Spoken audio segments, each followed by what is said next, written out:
Assalamualaikum warahmatullahi wabarakatuh. Innal hamdalillah nahmaduhu wa nasta'inuhu wa nastaghfiruh wa na'udzu billahi min shururi anfusina wa sayyiati a'malina.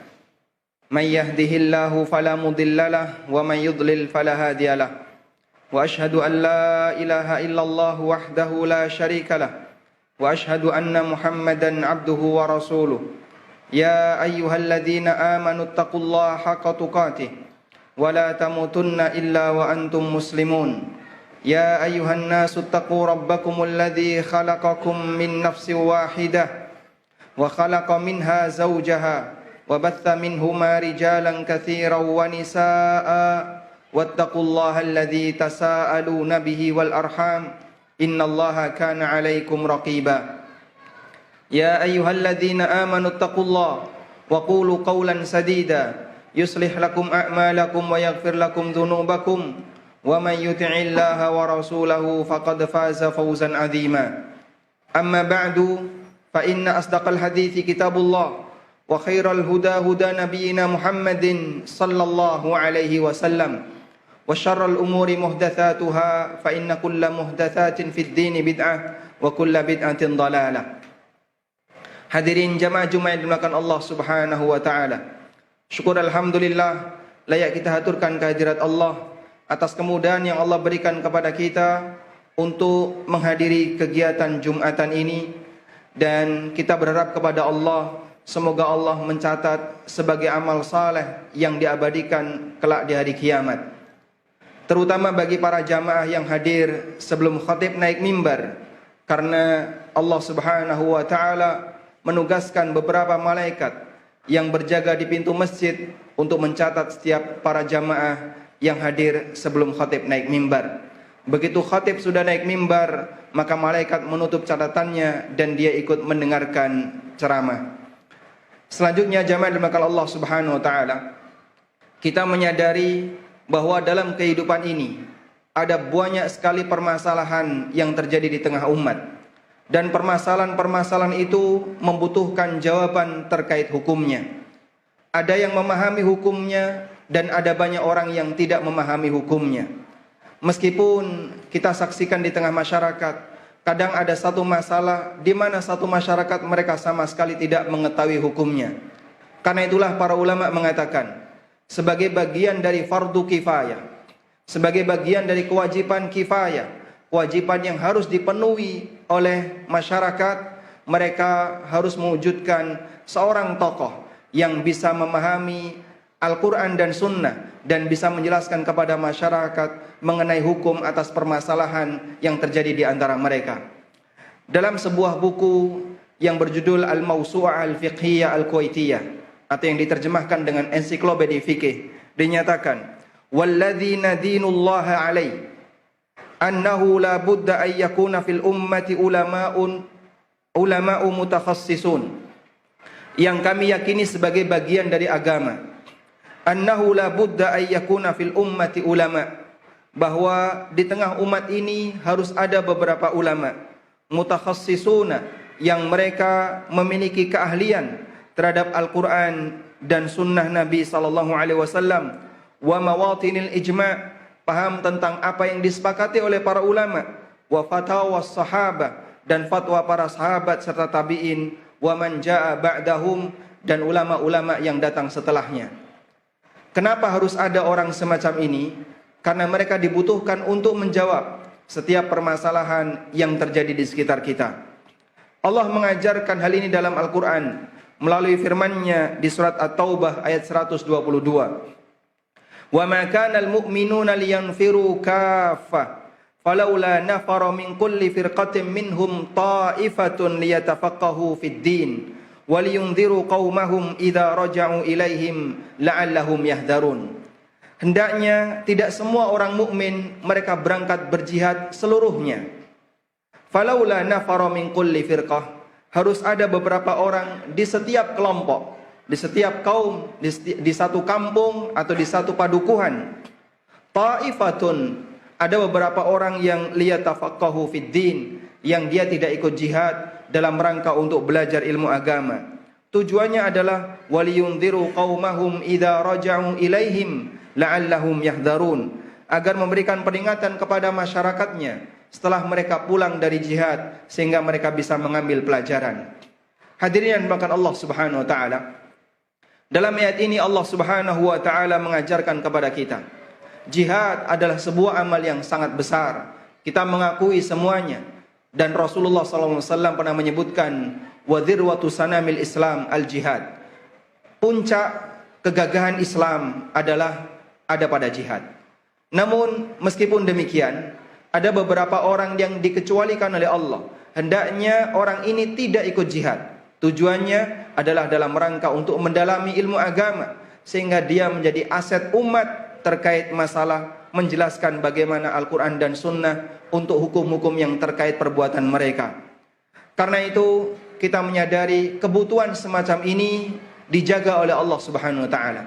Karena jika semuanya fokus dengan aktivitas dunia, jika semua manusia fokus melaksanakan jihad, andaikan jihad terjadi di tengah masyarakat zaman sekarang, jika semuanya fokus terhadap urusan politik, sementara tidak ada orang yang dia fokus untuk urusan agama, maka akan banyak sekali permasalahan di tengah umat yang tidak ada jawabannya. Apakah hukumnya halal, haram, dibolehkan ataukah dilarang? Padahal umat sangat membutuhkan orang semacam ini. Jamaah dimuliakan Allah Subhanahu wa taala, kita menyadari bahwa ketika sesuatu itu menjadi fardu kifayah, maka berarti dia menjadi tugas sosial. Tugas sosial artinya masyarakat bersama-sama punya tanggung jawab untuk mewujudkannya. Barangkali dalam satu kampung ketika itu tidak memungkinkan, maka harus diwujudkan dalam satu daerah yang lebih luas. Adanya seorang hamba, seorang muslim yang dia kita dukung bareng-bareng untuk menjadi seorang mujtahid. Dia harus betul-betul bisa memahami tentang Islam secara utuh sesuai dengan kemampuannya dalam rangka untuk beristihad atas permasalahan yang terjadi di tengah umat. Disebutkan dalam keterangan yang disampaikan oleh As-Suyuti, wa fardul kifayati huwa ayyata'allama ma yablughu rutbatal ijtihad wa mahallul fatwa wal qada wa yakhruju min adadil muqallidina fa'ala kafatin nasi al-qiyamu bita'allumihi. Kata As-Suyuti, bagian dari fardu kifayah adalah mengajarkan orang sampai dia pada derajat bisa menjadi seorang mujtahid, wa mahallul fatwa, dan bisa memberikan fatwa serta memutuskan perkara sehingga bisa mengajak masyarakat untuk tidak taklid terhadap satu kasus tertentu. Fa'ala kafatin nasi al-qiyamu bita'limihi, dan ini merupakan tanggung jawab bagi semua masyarakat untuk menyelenggarakan terwujudnya orang yang bisa sampai pada derajat mujtahid. Hadirin dimuliakan Allah Subhanahu wa taala, barangkali kita kesulitan untuk membayangkan hal ini. Apakah mungkin ada di masyarakat kita yang bisa sampai derajat seperti itu? Namun minimal kita memahami ini bagian dari tugas umat. Setelah kita paham, di sana ada ilmu yang sifatnya fardu ain. Setiap muslim wajib tahu, kalau tidak tahu dia berdosa. Di sana juga ada ilmu yang sifatnya fardu kifayah. Dalam satu kelompok muslim harus ada orang yang tahu. Kalau tidak tahu semuanya berdosa. Demikian pula ada tugas sosial yang harus diwujudkan oleh kaum muslimin. Di sana harus ada orang yang bisa menyediakan jawaban untuk setiap permasalahan melalui ijtihadnya, bisa menyediakan jawaban untuk permasalahan yang terjadi di tengah umat.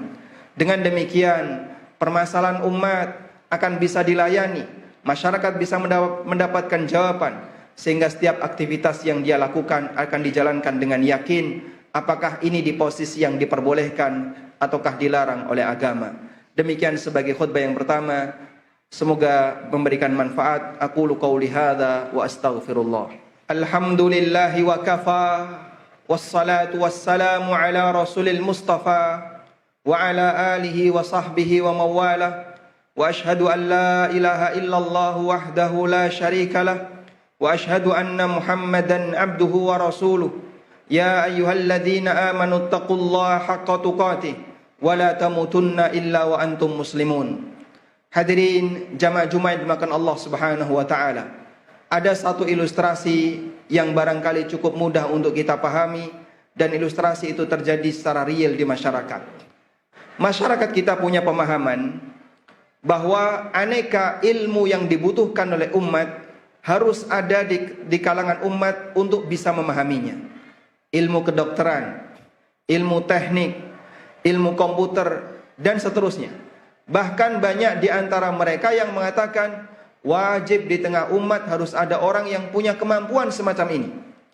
Sehingga di tengah umat harus ada seorang dokter. Di tengah umat harus ada orang yang ahli dalam masalah bangunan. Di tengah umat harus ada orang yang ahli dalam bidang A, bidang B, C, dan seterusnya, yang itu merupakan ilmu dunia. Kita menerima pernyataan semacam ini. Bahkan kadang kita menerima pernyataan fardu kifayah di tengah umat harus ada dokter.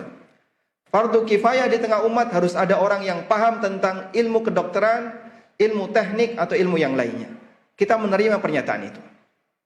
Maka sebagai konsekuensinya, kita seharusnya menerima di tengah umat harus ada orang yang paham ilmu agama secara menyeluruh, dalam arti dia sampai pada tingkatan mujtahid, sehingga bisa menyediakan jawaban untuk permasalahan yang kita butuhkan dalam kehidupan sehari-hari. Karena masalah ini cukup berkembang, selalu berkembang, dan Allah telah menyediakan hukumnya. Tinggal selanjutnya apakah orang bisa menggali dan memahaminya ataukah tidak. Kalau ini dilimpahkan kepada masing-masing individu, barangkali tidak mungkin untuk bisa diwujudkan. Namun setidaknya dalam satu kelompok harus ada sejumlah orang sesuai dengan kebutuhan mereka untuk bisa melayani permasalahan-permasalahan semacam ini. Al-Ghazali menggambarkan bagaimana hubungan antara hukum yang diturunkan oleh Allah dengan pelaksanaan yang ada di tengah umat. Beliau menyebutkan dalam kitabnya Al-Mustashfa, kitab tentang usul fikih. Beliau menggambarkan pohon itu adalah sumber hukum, buahnya adalah hukumnya. Orang yang memetik buah adalah seorang mujtahid yang dia bisa memahami bagaimana cara memetik buah yang benar. Kemudian ketika buah itu disuguhkan kepada masyarakat, itu adalah penjelasan yang mereka sampaikan bagaimana hukum itu bisa diterapkan dalam kehidupan sehari-hari. Tidak semua orang punya keahlian dalam memetik buah. Maka tugas kita adalah mewujudkan siapa yang mampu untuk memetik buah itu.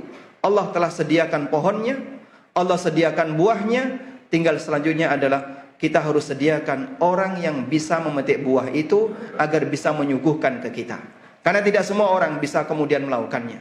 Inilah yang perlu kita pahami, sebuah fardu kifayah yang barangkali perlu untuk kita pikirkan bersama, mewujudkan seorang hamba yang dia punya keahlian dalam masalah ilmu agama sampai pada tingkatan menjadi seorang mujtahid. Sebagaimana kita memahami, kita harus mewujudkan seorang dokter yang dia punya keahlian sehingga bisa melayani dalam masalah kesehatan umat. Semoga Allah Subhanahu wa taala menganugerahkan kepada kita seorang ulama yang kibar, yang paham tentang ilmu agama, sehingga dengan itu kita bisa jadikan beliau sebagai rujukan untuk menjawab setiap permasalahan yang terjadi di tengah umat. Allahumma salli ala Muhammad wa ala ali Muhammad kama sallaita ala Ibrahim wa ala ali Ibrahim innaka Hamidum Majid. Allahumma ighfir lil mu'minina wal mu'minat wal muslimina wal muslimat al ahya'i minhum wal amwat innaka sami'un qaribun mujibu da'awat ya qadiyal hajat. Rabbana ighfir lana wa li ikhwanina alladhina sabaquna bil iman wa la taj'al fi qulubina ghillan lil ladzina amanu Rabbana innaka raufur rahim. Allahumma inna nas'aluka al huda wat tuqa wal afafa wal ghina. Rabbana atina fid dunya hasanah wa fil akhirati hasanah wa qina adzaban nar. Wa sallallahu ala nabiyyina Muhammadin wa ala alihi wa sahbihi wa sallam. Wa akhiru da'wana anil hamdulillahi rabbil alamin. Wa qumu ila salatikum.